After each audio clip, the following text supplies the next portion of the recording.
아멘. 우리는 지금 계속 다윗의 도피 생활에 대하여 19장으로부터 지금까지 살피고 있습니다. 계속되는 그 다윗의 도피 생활에 나오는 연속 부분인데, 오늘 내용은 다윗이 사울을 1차로 살려준 엥게디 동굴 사건과 함께 사울의 일시적인 뉘우침에 대해 소개해 주고 있습니다. 자, 앞서서 다윗이 사울에게 쫓기며 이리 피하고 저리 피하는 그런 내용들이 10광야 수풀에서 또는 엥게디 지금 광야라 하는 곳에 피해 있는 상황입니다. 자, 사울은 당시 3,000명의 군사를 풀어서 다윗을 잡으려고 들염소 바위로 갔습니다. 들염소 바위란 들염소들이 그곳에 자기들의 굴로 삼고 집을 삼고 아주 험한 그런 절벽 그런 사이 그런 동굴을 가리킵니다. 그런데 용케도 사울이 뒤를 보기 위해 뒤를 본다. 원문에 보면은 발을 가리려 들어왔다. 그런데 번역에 이 발을 가린단 말이 뭐냐? 두 가지로 보통 해석합니다. 용변을 보러 왔다. 또는 잠을 자러 갔다. 이제 발을 이렇게 앉으면은 겉옷이 가리지 않습니까? 원문에는 발을 가린다. 그렇게 되어 있어요. 근데 대부분의 학자들이 용변을 보러 들어왔다. 우리 성경도 뒤를 보러 들어왔다. 이렇게 지금 이야기가 되어 있죠. 자, 그 굴 깊은 곳에 들어왔는데 입구에서는 햇빛이 어느 정도 비치니까 뒤에서는 보면 보이지만은 굴 속에서는 보이지만 입구에 있는 사울은 지금 굴 속에 다윗과 그 무리들이 거기 숨어 있는 것을 못 보고 지금 거기 찾아 들어왔습니다. 자, 그랬을 때 어떻게 했습니까? 다윗의 신하가 하나님이 다윗에게 이렇게 사울 왕의 목숨을 이제 맡겼으니까, 죽이라고 기회를 줬으니까 죽이셔야 합니다. 단칼에 내가 치리까 뭐 이런 식으로 다가왔겠죠. 그런데 다윗은 하나님의 기름 부으신 자를 내가 손을 대면 안 된다. 그리고 너희들도 손을 대지 마라. 그러고 겉옷자락만 베었더라. 그 겉옷자락 베은 것으로도 양심의 가책을 느꼈다. 그리고 이제 사울이 볼일을 보고 나가니까 뒤를 따라 다윗도 나가서 저쪽 산 등성이에서 사울을 향하여서 외쳤습니다. 자, 그 내용이 9절 이하의 내용이죠. 내 아버지여, 이제 어떻게 보면 사위 입장이니까 장인어른에게도 그런 의미가 있지만은 꼭 장인어른을 부르는 의미라기보다도 높여서 부르는 의미이죠. 누가 왕을 다윗이 해하란다고 말합니까? 보십시오. 내가 이렇게 왕의 옷자락을 굴에 들어왔을 때 뵀지만은 이거 증거입니다. 제가 왕을 해하려는 마음이 있었더라면은 진즉 그렇게 했겠지만은 왕이여 보소서 그러면서 저는 왕을 해할 마음이 조금도 없습니다. 기름 부으신 자를 저는 이렇게 손을 대지 못하도록 하나님이 하셨기 때문에 나는 이 일에 전혀 지금 어떤 해할 목적이 없습니다. 이 모습을 보고 사울이 일시적인 감정적인 회개를 합니다. 오늘 이런 내용 속에서 우리가 사울이 하는 말 얼른 보면은 사울이 회개했겠다 싶은데 26장에 가면은 다시 사울이 군사 3,000을 풀고 또 다윗을 죽이려고 하는 이런 일을 보게 됩니다. 그때도 또 다윗은 살려주는 그런 모습을 보게 됩니다. 자, 오늘 우리는 이와 같은 사건을 통해서 몇 가지 교훈을 받고자 합니다. 그 첫째는 다윗은 왜 굴 속에 이렇게 지척에 가까이 보이지도 않는 자기들을 알지도 못하고 그 단칼에 죽일 수 있는 기회를 죽이지 않고 다윗을 살려줬다고요? 문자적으로 다윗이 하는 말에 의하면은 나는 하나님의 기름 부으신 자를 해할 수 없다. 자, 하나님 기름 부으신 자가 뭔지 여러분 아시죠? 당시에 왕, 제사장, 선지자, 삼중직이라 일컫습니다. 이 직분에 기름 붓는, 특히 왕은 이제 백성을 대표하고 하나님이 세운 자라 초대 왕이지 않습니까? 그렇기 때문에 다윗 자신도 사무엘로부터 이미 기름 부음을 받은 바 됐지만 자기는 지금 쫓기는 신세고 전혀 무슨 직분을 갖지 못하고 설령 자기가 군대 장관이라고 위촉을 받았다 할지라도 지금 사울에게 미움을 받고 자기의 생명이 위태로운 지경에 있는 상황에서 어떻게 보면은 자기가 살 길은 사울을 제거해야만 살 수 있는데도 불구하고 나는 하나님의 기름 부으신 자를 감히 내가 손을 댈 수가 없습니다. 이렇게 말하는 것은 하나님의 뜻을 더 중시하지 나는 내 생각, 내 기회를 또는 지금 누구까지 동조를 합니까?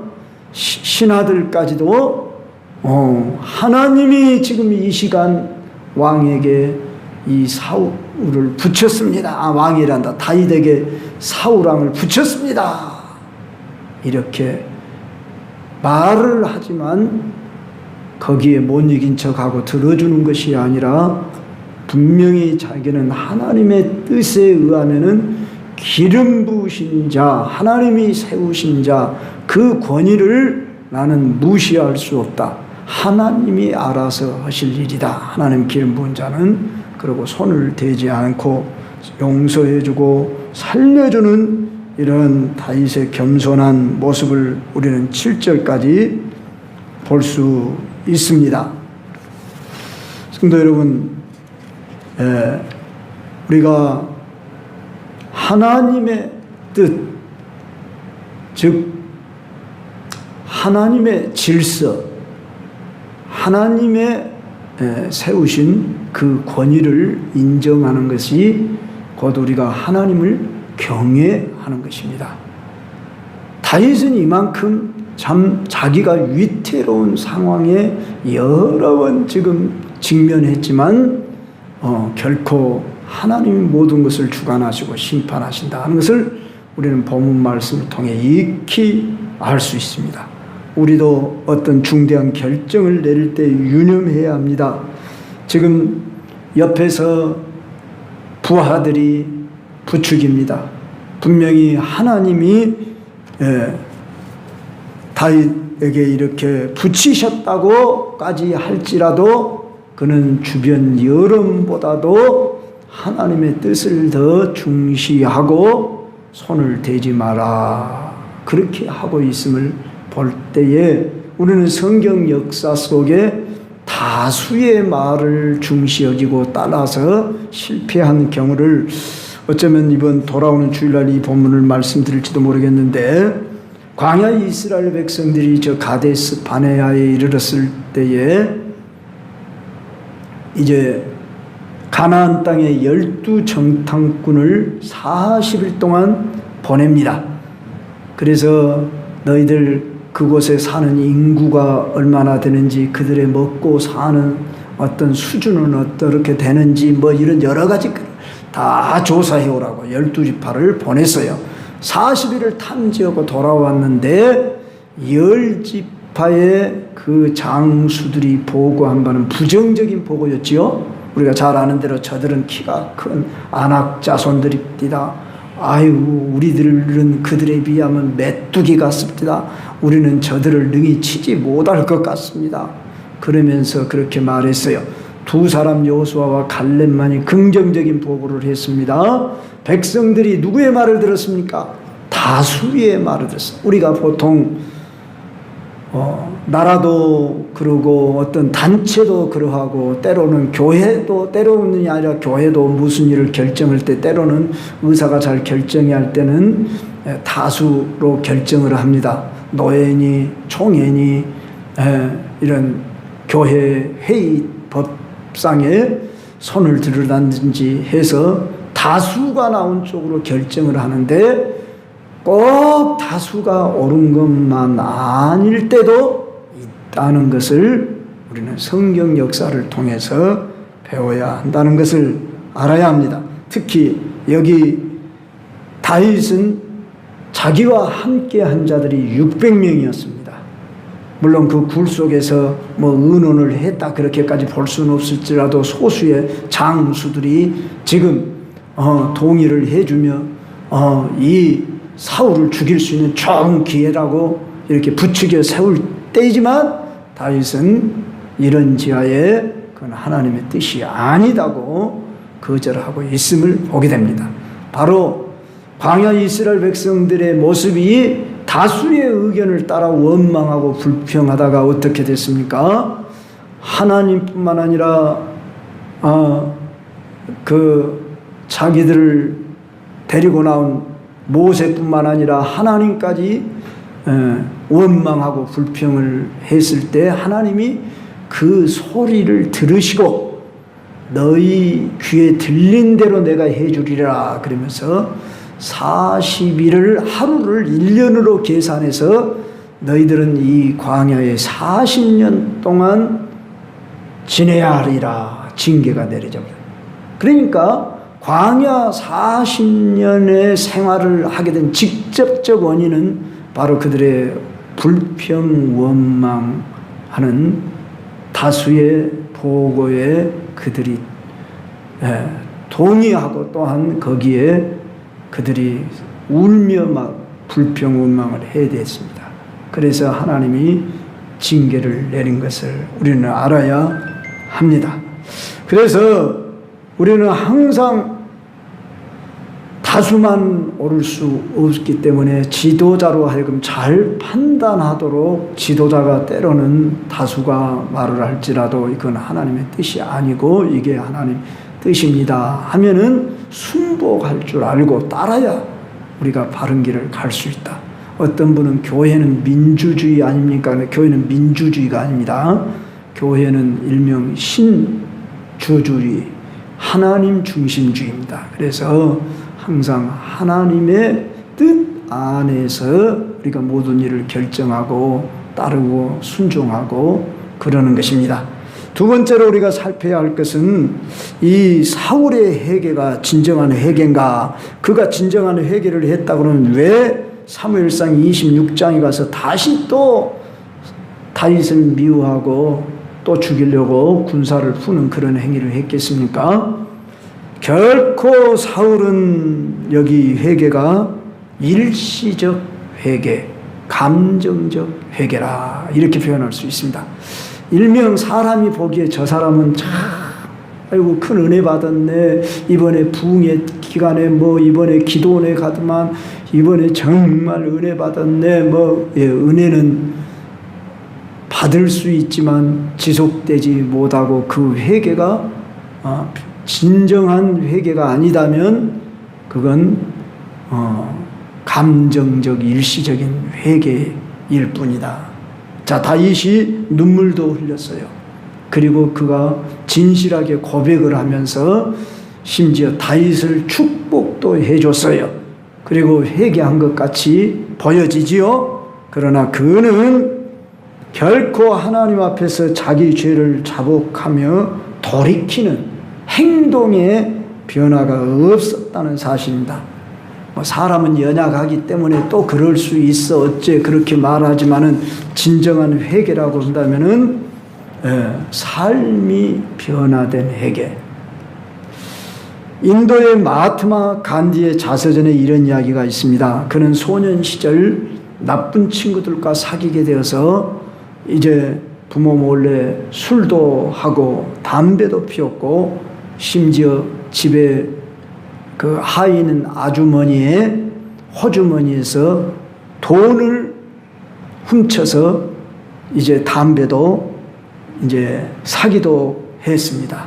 그 외에도 여러 죄를 지었다고 그 자서전에 보면 나오는데, 간디는 얼마 있지 않아 깨닫고 그가 모든 죄를 종이에 낱낱이 써서 아버지가 병상에 누워 있는데 그 아버지 앞에 자기의 그 죄 목록을 써가지고 울면서 처벌받기를 간청을 했습니다. 평소 아버지가 불같은 성격이었는데 그 아들의 이제 회개하는 모습을 보고 뜨거운 눈물을 흘렸습니다. 이 모습을 본 간디가 이제 변화를 받았습니다. 그래서 인도에서 제일로 존경하는 사람이 간디라고 그러죠. 그는 비폭력 운동을 한 사람으로 뭐 성자라고까지 일컬어지기도 하는지 모르겠습니다만은 여하간 이 간디는 훌륭한 사람으로 이제 이렇게 변화가 됐습니다. 우리는 회개라고 하는 것이 이성적 감정적인 회개만 하면 안 된다는 것을 알아야 합니다. 내 신앙생활 하는 과정 속에 우리가 깨닫고 잘못했습니다, 이렇게 동의는 얼마든지 할 수가 있는데 그 회개한 것이 내가 돌이켰는가 살펴야 합니다. 돌이키고 변화를 받았는가. 변화를 받지 못했다면 내가 변화받기까지 회개를 해야 그게 진정한 회개라 그 말입니다. 우리 예수님이 그런 말씀하셨죠. 좋은 나무는 좋은 열매를 맺고 나쁜 나무는 나쁜 열매를 맺나니 좋은 열매 맺지 아니하는 나무마다 찍어 불어에 던지우리라. 열매로 그 나무를 안다 그랬어요. 그러니까 우리들이 회개라고 하는 것은 눈물을 흘렸다, 내가 잘못했습니다 이렇게 고백하는 정도만이 아니라 돌이켜야 한다고 말해요. 예수님이 베드로에게 네가 돌이킨 후에 형제를 굳게 하라 이렇게 말씀했어요. 자, 베드로가 우리는 예수님 3번 모른다 부인했죠. 저주하며 맹세하면서까지 부인했어요. 닭이 울 때 예수님 하신 말씀, 네가 닭 울기 전에 나를 3번 부인하리라, 이 말씀을 그가 깨닫고 그 닭 울음 소리 듣고 그가 회개했다. 자, 그런데 베드로는 새벽 닭이 울 때마다 그때 그 예수님의 말씀이 기억나서 계속 회개했다는 이런 야사 이야기가 있는데, 진정으로 베드로의 변화된 모습은 오순절 성령 강림으로 말미암아 변화된 모습으로 성령 충만한 사람으로 능력의 사자로 쓰임을 받을 수 있었습니다. 우리 사울이 바울이 된 모습도 잘 알지요. 그도 성령 받고 변화되어서 예전에는 스데반 집사 돌팔매 맞아 죽을 때 잘 죽었다 그렇고 잔인한 생각을 가지고 율법주의적인 바리새적인 사람이었습니다. 그런데 이 사울이었던 바울이 변화되어서 그의 삶은 완전히 달라졌습니다. 여기 오늘 사울이라고 하는 왕은 감정적 일시적 회개지 온전한 회개가 아니었다는 사실을 우리가 다시 한번 깨달으며 우리의 신앙생활에 정말 우리가 변화되려면은 삶의 인격이 행실이 바뀌어지는 것이 회개다 하는 것을 꼭 기억하며, 그렇게 안 될 때는 우리가 옷만 찢지 말고 요엘서 보면은 진심으로 여호와께 돌아오려면 옷을 찢는 것보다 마음을 찢어라 그랬어요. 마음을 찢어라.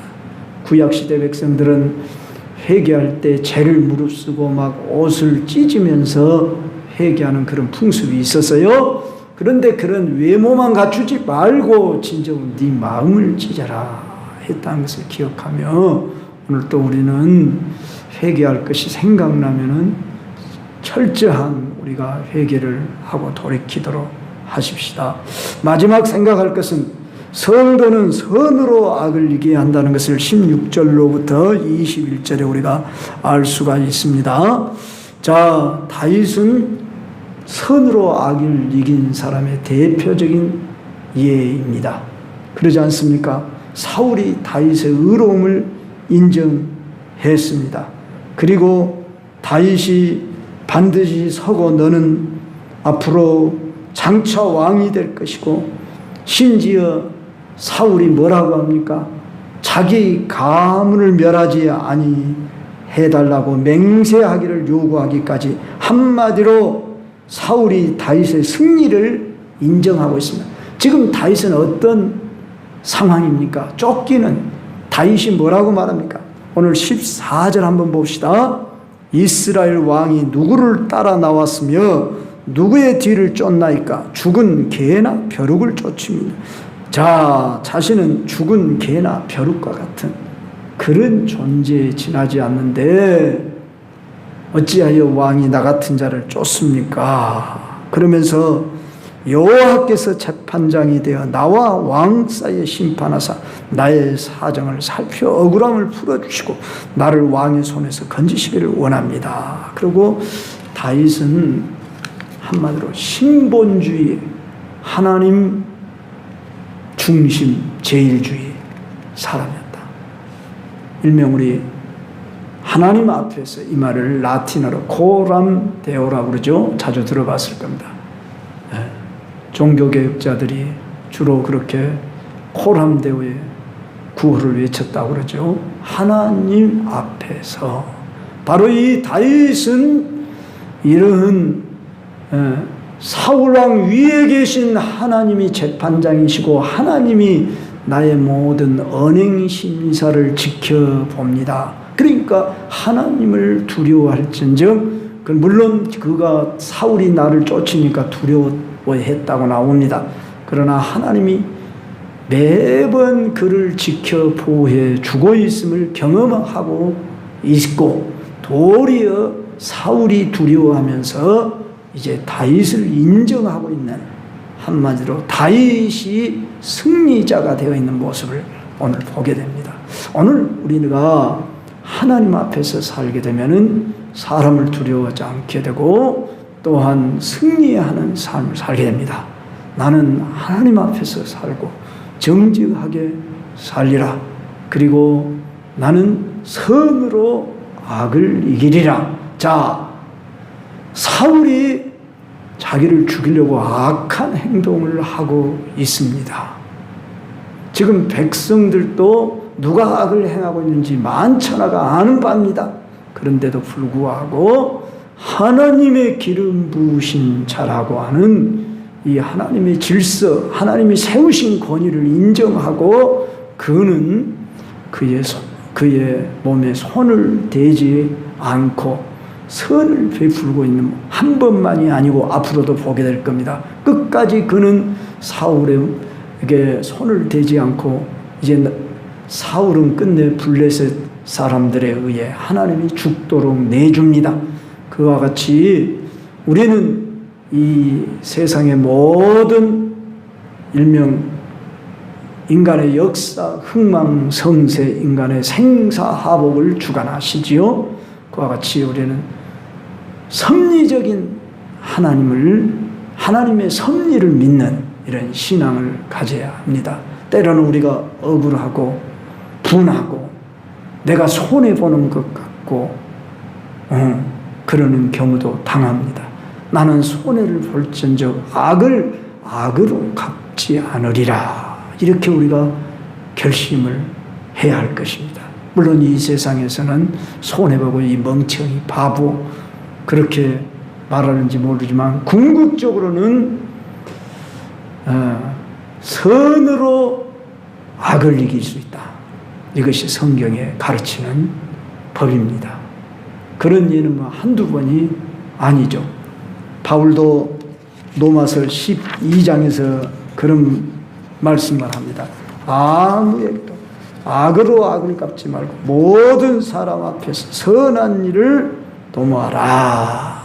우리 예수님 십자가 지시고 자기를 비웃고 조롱하고 막 욕하는 그 사람들, 매를 때리는 사람, 뺨을 치는 사람, 침을 뱉는 그런 사람들에게도 우리 예수님 대항하지 않으셨고 뭐라고 하십니까? 저들이 하는 일을 알지 못합니다. 저들의 죄를 용서해 주소서. 그러면서 우리 예수님 십자가 길을 가셨습니다. 우리는 예수님을 따르는 사람들이라고 할 때 물론 우리가 하루아침에 우리 자신들이 이렇게 바뀐다는 게 쉬운 일은 아니지만 성령 힘입으면 바로 그것이 능력을 힘입는 거예요.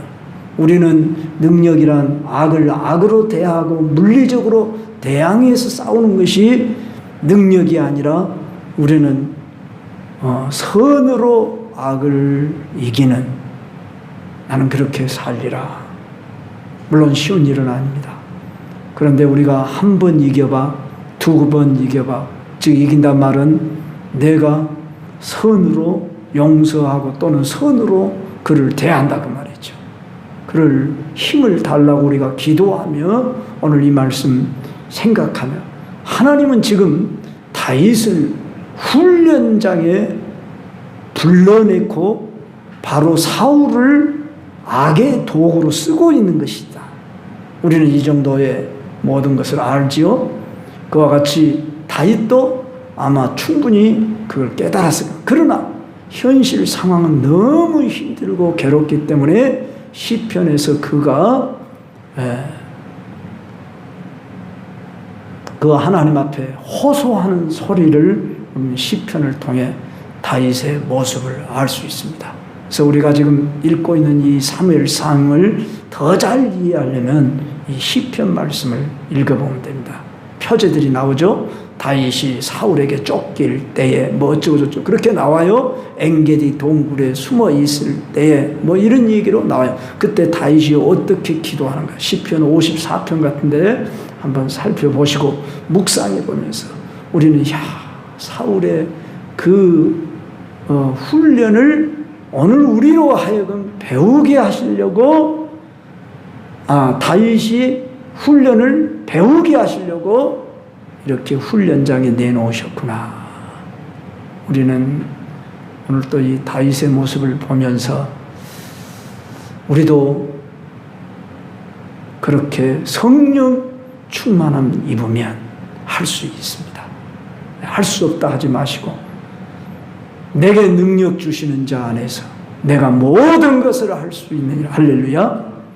주님이 하시게 하면 할 수 있습니다. 성령이 하시면 우리도 왼밤 치면 오른밤 돌려댈 수 있고, 속옷 달라고 하면 겉옷까지도 줄 수 있는, 오리 가자고 하면 심리까지 가줄 수 있는, 우리의 육체의 혈기로서는 도저히 그렇게 할 수 없지만 성령이 힘입으면 됩니다. 우리는 성령 충만을 주옵소서. 성령이 임하여 주옵소서.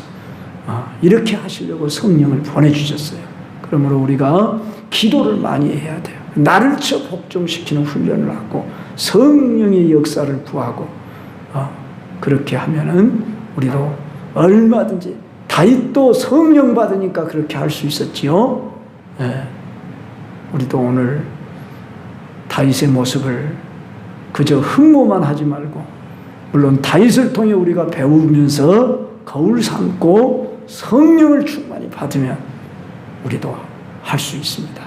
그래서 이제 나도 선으로 악을 이기겠습니다. 또한 내가 잘못했을 때는 온전한 회개를 하겠습니다. 그리고 나는 하나님의 뜻을 우선시로 하지 어떤 대중, 여론, 다수 의견보다 하나님의 뜻에 순종하겠습니다. 이렇게 우리가 기도하며 나아가십시다. 수요일 밤은 이제 지난 수요일부터 기도회로 모인다고 그랬죠. 이 시간 우리 한번 다 같이 말씀 부여잡고 주여 3번 외치며 하나님, 오늘 주제가 대지가 3개죠. 하나님의 뜻을 우선시하며 살겠습니다. 일시적 감정적 회개가 아니라 온전한 진정한 회개를 이루게 하옵소서. 그리고 3번째는 방금 말씀드린 대로 선으로 악을 이기게 해 주옵소서. 우리 다 같이 기도로 나아갑시다.